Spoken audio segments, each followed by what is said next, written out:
राजा जे घिसा तारे मुछिया पघीऊ पूजा समिति के ऊ बनले सचिव अरे ये सखी राजा जे घिसा तारे मुछिया पघीऊ पूजा समिति के ऊ बनले सचिव घर के काम कहने पे डांट रहा है, हाँ जी डांट रहा है। सखी सैया जी हमर सैया जी, सखी सैया जी भक्ति में नाच रहा है, बिना खैले पीले चंदा काट रहा है।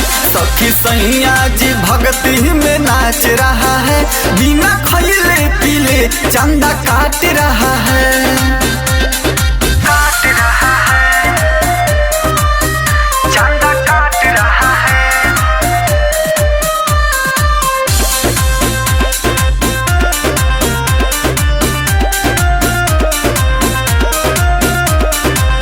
फोटो ठीक पंडाल के बगल में लागल बाट पियावा के, नवरात्र में भाव बढ़ल बा बलमा मोर करियावा के। ए सखी सुन तरू फोटो ठीक पंडाल के बगल में लागल बाट पियावा के, नवरात्र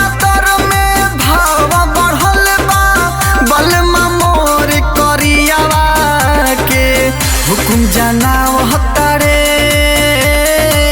आँख बुड़नाव हतरे, झालर टंगाई कहा रजू बताव तरे। सुन ना काम सबको कमेटी में बांट रहा है, हाँ जी बांट रहा है। सखी सैया जी हमर सैया जी, सखी सैया जी भक्ति में नाच रहा है, बिना खैले पीले चंदा काट रहा है। सखी सैया जी भक्ति में नाच रहा है, बिना खैले पीले चंदा काट रहा है।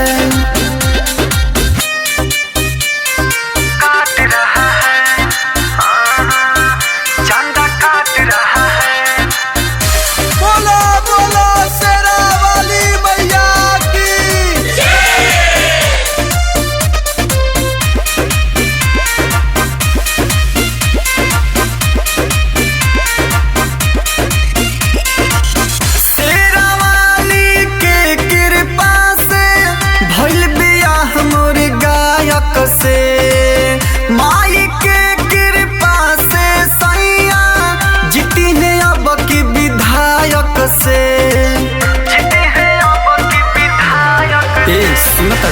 शेरावाली के कृपा से भइल बिया हमरे गायक से, माई के कृपा से सैया जीती है अब की विधायक से। जख्मी के साथी हरे बड़ा खुरफाती हरे, गुडू पिया नेह के दिल उतने आबाती हरे। और शादी खातिर खोआ घाट रहा है, हाँ जी घाट रहा है। सखी सैया जी हमर सैया जी, सखी सैया जी भक्ति में नाच रहा है, बिना खैले पीले चंदा काट रहा है। सखी सैया जी भक्ति में नाच रहा है, बिना खैले पीले चंदा काट रहा है।